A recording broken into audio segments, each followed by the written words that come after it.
All right, so I'm going to do something a little bit more different here because I want to be able to show my face while I'm doing the video editing. So I'm going to shoot vertically with my DJI Osmo Pocket 3, and then I'm going to go ahead and record my screen on my computer. So I'm not going to be keeping eye contact with you the whole entire time because I will be focusing on just doing the video editing process. I will make sure to look at the camera every now and then so that way you know that I am talking to you. And I do apologize if this video ends up being a little bit longer than expected. But honestly, I've been posting really long posts recently anyways, so I guess might as well just keep up the trend for myself for the rest of 2024. So I pulled up my video editing software called Wondershare Filmora. It's probably not the best editing software out there. There are many other types of software that content creators use, and this is going to be the video editing software that I use. First and foremost, this is not the best video editing software, nor is it the only video editing software. This is just the one that I use. And if you want to use other free ones, or maybe you have an Apple device where you could use Premiere Pro or iMovie, whatever floats your boat. A lot of these video editing softwares are going to be relatively the same.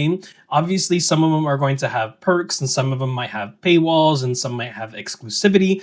But again, whatever works best for you. If you're trying to get into the creator space, I do recommend that you try to use a free one first versus go ahead and slamming down some money and then trying to get one of the more complex video editing softwares and then finding out that you're not really into it. And so here I have my screen being shared and recorded, and I'm gonna go ahead and bring over my Windows file manager. And so you can see here that these files are actually clips that I took with my DJI Osmo Pocket 3. And so if you have the DJI Osmo Pocket 3 and you're using the mic, the chances is that the audio and the visual are automatically going to be synced up. Now, this is not going to be true if you have 2 or 3 different types of mics or cameras set up around your office or your studio. But for me, I try to keep it simplistic. I have my DJI Osmo Pocket 3 doing the recording with the mic, so that way I have the audio and the visual synced up, and it just makes my life a little bit easier. And so now with the file and manager, I'm going to go ahead and look at these clips. I can go ahead and double click them and check and see what that clip is about. But just for the sake of time, I'm going to go ahead and highlight all of the clips that I think I want, and I'm going to drag it to this area which says import. And so as I drag it, you'll see that it will populate. And so I want to go and state that this is not a tutorial of how to use Wondershare Filmora. I just want to show you the basics of how I create my videos. And so now under the media tab at the top left-hand corner, you can see that I have all of the media that I recorded. Now, this is not to include any of the stock footage that Filmora offers. You can see here at the top left-hand corner, right next to the word media, it says stock media. And this is going to be a great place for Filmora end users to go ahead and do some B-roll for just kind of emphasizing on things. So let's go back to the media section here.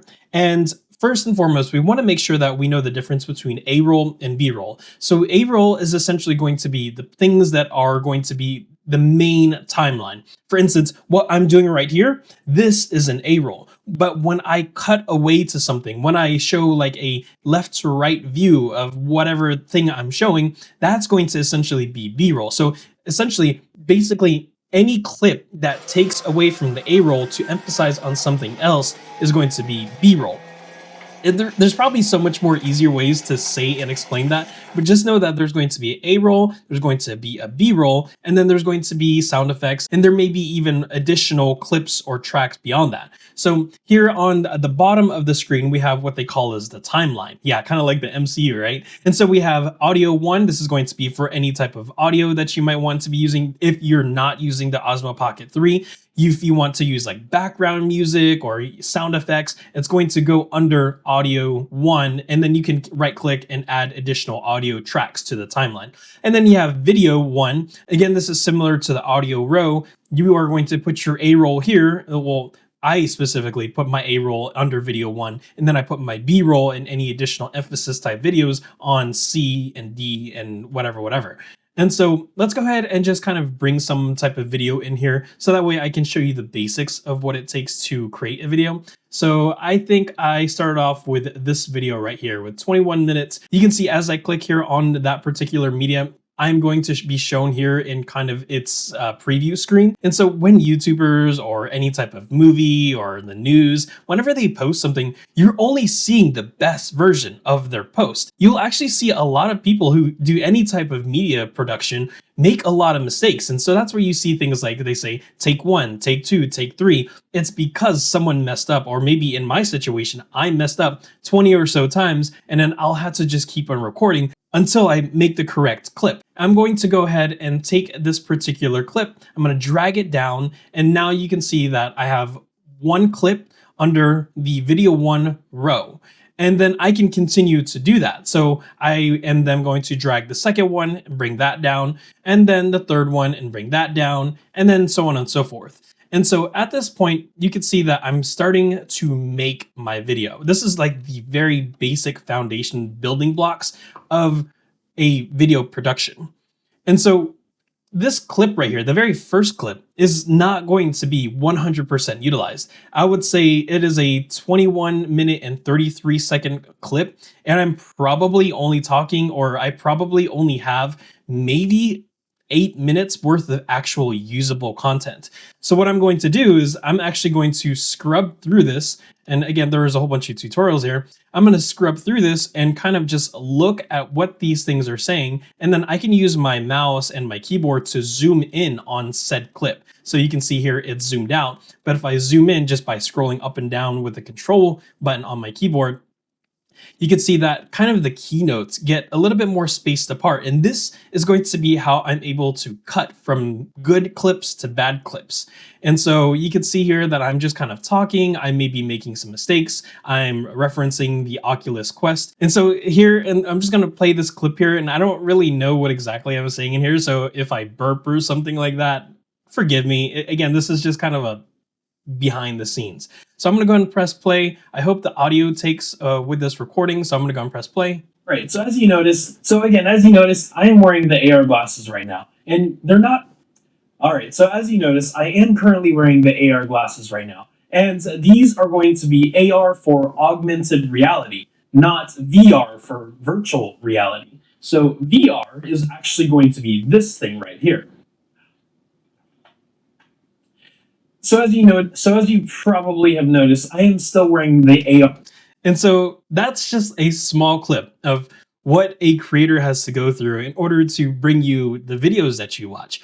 We go through and we record hours sometimes of just A-roll, and then we go through our clips and then we scrub and clean them. And so we could see here that there are some gaps in my timeline. So I know these gaps don't typically signify anything of importance. So I'm going to go ahead and slice that section. And then now you can see that there's a gap there. And so if you are doing video editing, you can see here that there's only going to be visual and audio sections for the area that there is a clip. And so this gray area right here won't have anything. So here's an example of that.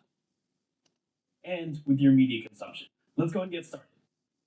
You can see there that it just cuts to a black screen because there's nothing in that area. Whereas if I select a clip and I drag and drop it to a timeline, then you can kind of see that there won't be a break between each of the clips. And so that's what a lot of the creators do, is they're actually going to kind of sync up in the audio and visual in the background. And then if there are anything called jump cuts, like you're going to see right here between... Let's go and get started. See that right there, that is a jump cut where you kind of see where the two clips are not connected because I was in a different position. So if you are going to be doing jump cuts, a great way to kind of avoid that jump cut section is to put B-roll on top of that. So now let's introduce the second portion, which is going to be B-roll. So nothing says YouTube more than doing B-roll. B-roll is probably just as important, if not more important, than A-roll, because it's easier to describe what you're trying to say by showing somebody than by telling them. So here I am going to do a B-roll of, let's say this one right here. I'm going to take this B-roll, I'm going to lay it on top of my A-roll. So now we have video 2 track on in this row, and then we have video 1 track on this row. And then from there, you can see I have my main timeline, which is going to be me talking. And then you can see I have my emphasis or my B-roll on the second row. And so if I go ahead and press play, you can see these are AR glasses that it's going to cut away. It can be a little bit delusional. I'm not crazy enough to wear sunglasses. So when you put B-roll on top of A-roll, the audio from A-roll will still continue to play, and then the visual from B-roll will override the A-roll. It makes kind of sense when you put it like that. It kind of makes sense when I explain it like that. It's probably not the best way to explain it. Just know that if you have video or audio and you stack it on top of the A-roll or your bottom row, think of it like a pyramid. The bottom row of a pyramid is going to not see the sunlight, whereas the top row and the upper rows of the pyramid are going to see the sunlight, or maybe they're going to get rained on more, or whatever anecdote you want to put there. And so the audio and the visual will supersede over the A-roll track. So if you have audio on your B-roll, for instance, like this, you can see that there's kind of some wavelengths there. I'll zoom in a little bit. If you have audio in both your A-roll and your B-roll, you're actually going to have conflicting sound. So I'm going to go ahead and play a part where there's going to be conflicting sounds. Let's do it like this. So you can see that there's audio in the background, and then I'm still talking in the front area. It's distracting to talk to myself whenever I'm actually talking to myself. All right. So that's a little bit about A-roll and B-roll. So now let's go ahead and talk about just kind of trimming what I call the fat out of my videos. And I will just go ahead, I'm going to go ahead and delete this video really quick, the B-roll. And so what I do whenever I'm creating a video is I'm actually going to go through this clip, each of my clips on the A-roll, and then I kind of trim out the fat of the areas that have no significance, like those areas that I'm not talking, or those areas that I make a mistake. And then I kind of just get rid of some of those areas. And so it's a very time-consuming process. There's so many workflows and methods that you can adopt for yourself, but so far what's working for me is to edit everything on the A-roll first, and then kind of just get a really optimized and a really clean A-roll through. And after I have a solid, efficient, and optimized playback for my A-roll, then I'll go back to my media area and find all the B-roll. And so as I continue to optimize my A-roll, B-roll will be stacked on top of that. So that way, if let's say I'm talking about the glasses paired to the Legion Go, I'll pull down some B-roll, and then I'll make sure that that B-roll is going to emphasize exactly what is being said in that portion of the A-roll. So lots of A-rolls, lots of B-rolls here. And so you just want to make sure that you treat your B-roll as if it was your A-roll, because your B-roll is actually going to be almost as important as your A-roll, because in your B-rolls, you're really trying to emphasize on something. It looks like here that I'm emphasizing on the fact that I have the glasses on. I was probably doing something for my thumbnail, and then here you could kind of just see that I'm placing the camera down. So you want to make sure that when you put your B-roll down, you can edit it and remove all of the fat. Again, my word only. I don't know if anyone else uses that terminology. And you want to make sure that you're putting the right amount of B-roll, or the correct B-roll, in the correct area to emphasize what's being said on your A-roll. So now let's go ahead and shrink this down really quick. Again, this isn't a tutorial on how to do Wondershare Filmora. This is just going to be like the basics of things. And so if I, let's say, don't need this clip right here for whatever reason, let's zoom out, zoom in. Let's say I don't need this one. You have two options that you could do. You could just go ahead and straight delete it, or you can disable it. And so disabling it will keep it on the timeline. However, it's not going to be any type of input or feedback for visual or audio. And so if you don't even want it on your timeline, let's say it's just not something you're using at all, 110%, you just right click and delete it. And so that way it gets rid of it off of the timeline. And just like anything else in a Windows PC, if you Control Z on your keyboard, then it'll bring it back. And so again, this isn't going to be the same for all video editing software. This is just how I use it, or this is how Wondershare Filmora does it. So now let's go ahead and add some background music. So here we can see at the top in the kind of file navigation section, we have audio. Again, this is super subjective to the video editing software that you're using. There are other royalty-free music software platforms out there like Epidemic Sound or Audio, and you can actually download the audio and then put that into your video. However, if you are actually wanting to just use your in-house software, that is going to limit you a little bit. And so a lot of the video editing softwares will allow you to either purchase more music or purchase more sound clips or audio clips. That way you could put it into your particular video. And so here, again, I'm just going to do a quick example. I want to go ahead and add some background music to my video. So I went to audio, and you can see here on the kind of the table of contents section on the left-hand side, you can see music, sound effects, universal music, text to speech. You know, there's just so many things that you could use. But again, just keeping this simple, let's go to happy and up, or let's go and go to mine because I know there's some stuff in there.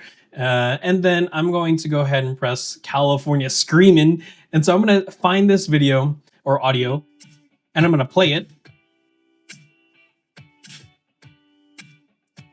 I think that sounds good. I've actually used that in my previous video. I'm going to drag it down to the timeline, and then I'm going to place it wherever I want. And so typically I like my videos to start off with some type of audio right off the bat. So that way, whenever someone clicks on my video, they are greeted with some type of catchy music most of the time. So let's see how that works. So I'm going to go ahead and press stop here, press play. And so now I have audio, and then I have my A-roll here. So welcome back, or welcome if you're new. Now, if you are putting some type of audio into your particular video, I do recommend that you don't have your audio kind of super loud or blaring. You could tell right there from that little section where it played 50 seconds, not even 50 seconds, 0.5 seconds of audio. It drowned me out. You couldn't even hear me. Here it is again. You may have noticed that I'm very... You see? So in order to do that, most video editing softwares will have this line here. This line, as you can tell at the bottom hand left-hand corner of the screen, you can see that it kind of brings the waveforms up or down. And this is going to be where you adjust and control your audio for your video. And this is your audio for your music. You can adjust your actual audio for your speaking points through your A-rolls. They have the same exact kind of horizontal line that controls the audio. For me specifically, whenever I have background music in my video, I like to drag the audio section here down to about -28 to -32. I feel like that's where I'm most comfortable, where I can hear the music in the background, but it's not fighting with me. And so whenever I'm talking, it doesn't have to like drown me out or blare me out, or I, on the other hand, don't have to increase the volume to fight with the music. And so it's just one of those things where you have to find on your own, and each song is a little bit different. And so let's go ahead and add a few more audio clips here just to have it on the timeline. And so you see I can go ahead and kind of just drag and drop it. I personally like to have breaks between music from my videos, and then like after a certain X amount of time, I will go ahead and bring the audio back, usually a new type of song, to that section of the video to identify the fact that it's a new section, it's a new chapter of the video, and we're changing we're flipping the page to talk about a new talking point. Now that we can see here at the bottom, we have our audio clips, you know, just kind of randomly placed here. This is not how it's actually going to be whenever I post this video, which, by the way, if you're wanting to see the finished product of this video, you're going to be seeing this here in the next few hours. Okay, so we've spoken about A-roll, we've spoken about B-roll, we've spoken about the audio clips and how you place them on the timeline. So now let's talk about audio clips that are not music. So a sound that emphasizes on a part of the video. So let's say we wanted to do cartoon fail. Let's press on that right here.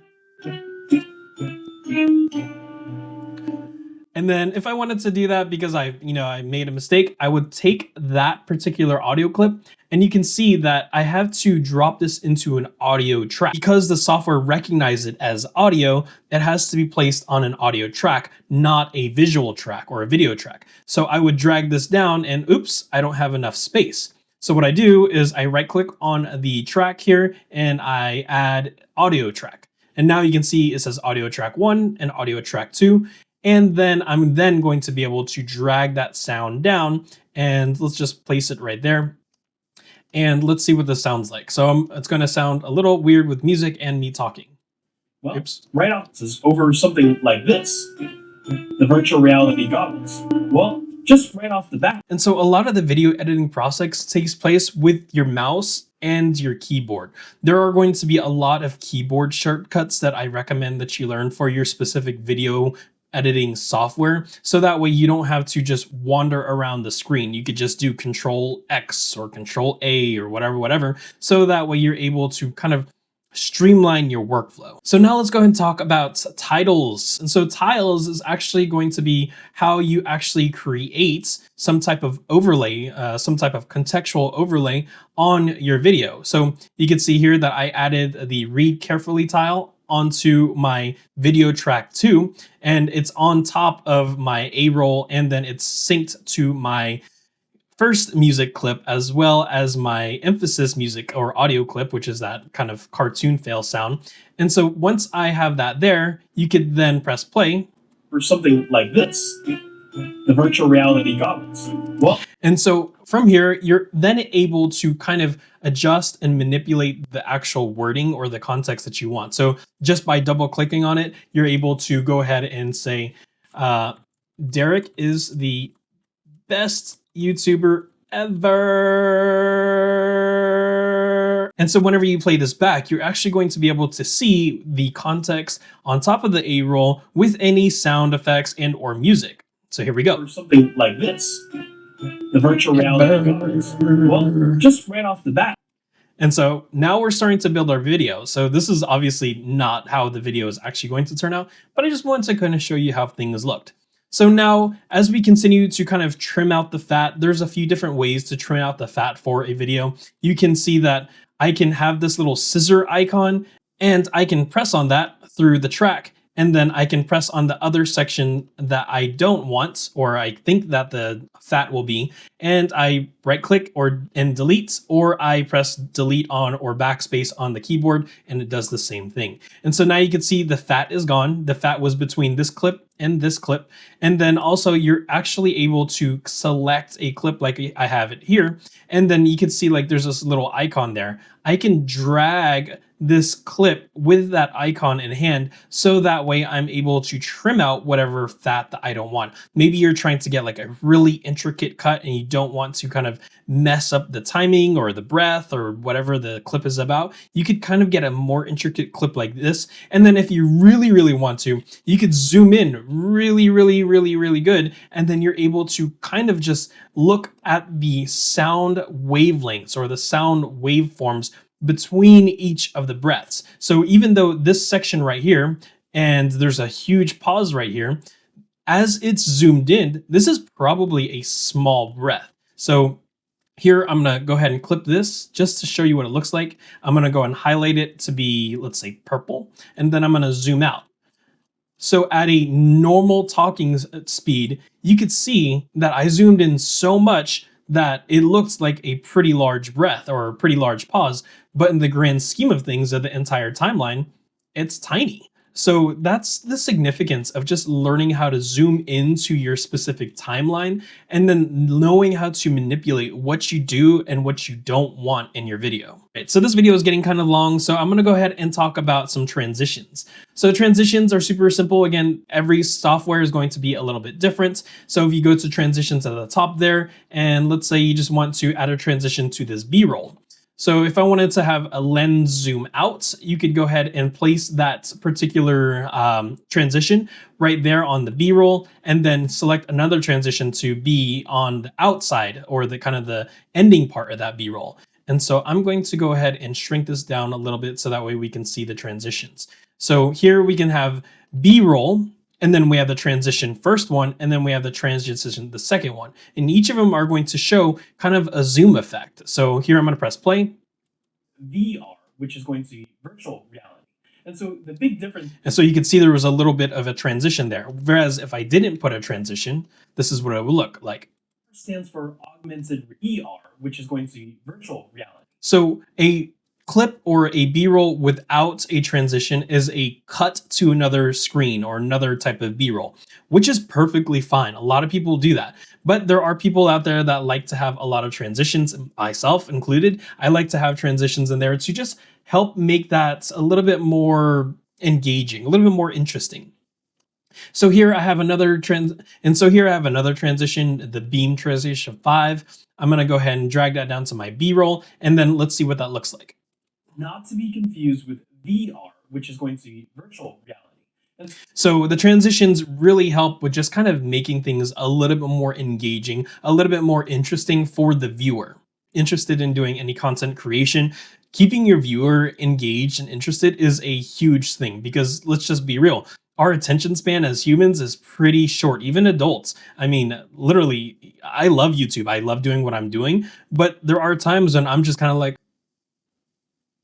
my brain is just so scattered and it's just running so often, so quickly in every direction. And so sometimes it's hard to really keep myself engaged. And so you want to make sure that if you're trying to keep your audience engaged, your YouTube viewership, that you do things that are going to keep them what they call hooked on. And so when you're doing YouTube, you want to make sure that your 15 to 30 seconds is the most vital portion of YouTube, because that's what they call is the hook.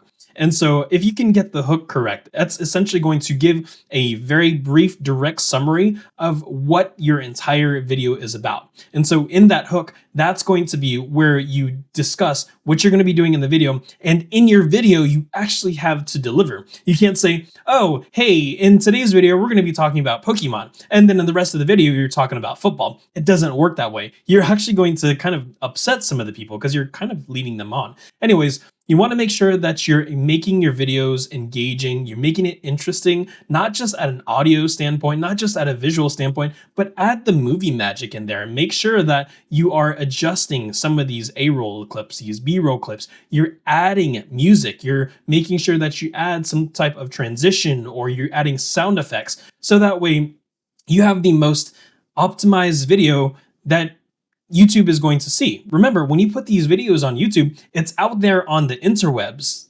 Everyone's going to see it, or anyone who wants to see it is going to see it. And so there are additional things here like effects. If you want to go ahead and add like some type of effect here to your particular A-roll or B-roll clip, you can add it at the top there. Virtual reality. And so the big difference. And so you can see that I added a transition on top of an effect, and things just continue to kind of stack on top of each other. Remember that metaphor that I used about the pyramid, right? So here's another transition here. So we have this transition called fluid art. And so I'm going to go ahead and play. Which is going There's a transition. And then here is the effect. And so again, just do things trial and error. Everyone is going to have their own means of making a video. That's why doing content creation, while it is time consuming, it is your art. It's your style. It's your personality coming out through these videos. And then there are other things like stickers and templates. So if you want to say like, so if you, again, you want to do like a like and subscribe, you can press on it. And then if you want to go ahead and do that there, you could then go ahead and drag it over to this section here. And then you could see that everything just kind of comes together. So I did mute the video just so that way I'm not fighting with myself. You can see the transition. You could see that effect that I add there. Now here you can see the like and subscribe.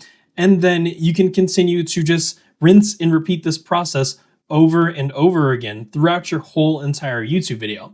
One of the things that you always want to make sure that you're doing is just making sure that you're trimming out the fat. And again, it's probably not the best term that you could be using for YouTube, but you can see here, like in this section right here, there is a lot of just kind of empty spaces, and that's not going to be used when I put in my video. More empty spaces on this clip, more empty spaces on this clip. And just because you have some type of waveform here or some type of like input for when I'm talking, it doesn't mean that that is actually a usable clip, because maybe I burped, or maybe my cat meowed, or maybe I made a mistake, or maybe I got frustrated and I said a few choice words. You want to make sure that you go through each and every single one of your clips and just go through and just try to trim out the bad things and then keep the good things. Okay, so that is the basics of how to create a video. Super like high level understanding of how to even start doing the video editing process. Again, it doesn't really matter what software you use as long as you're going to go out and just try, because of the fact that you don't know how good your art is going to be until you try it. And so again, a shout out to my subscriber, Steve. If this video helped you based off of your recommendation, I hope that you leave a like and then also share it with whoever else that may be interested in subscribing to my video. And then also a super special shout out to my sister, who's actually starting to do her own YouTube channel. I've posted her channel link down in the description box below. Like and subscribe. I'll see you in the next one.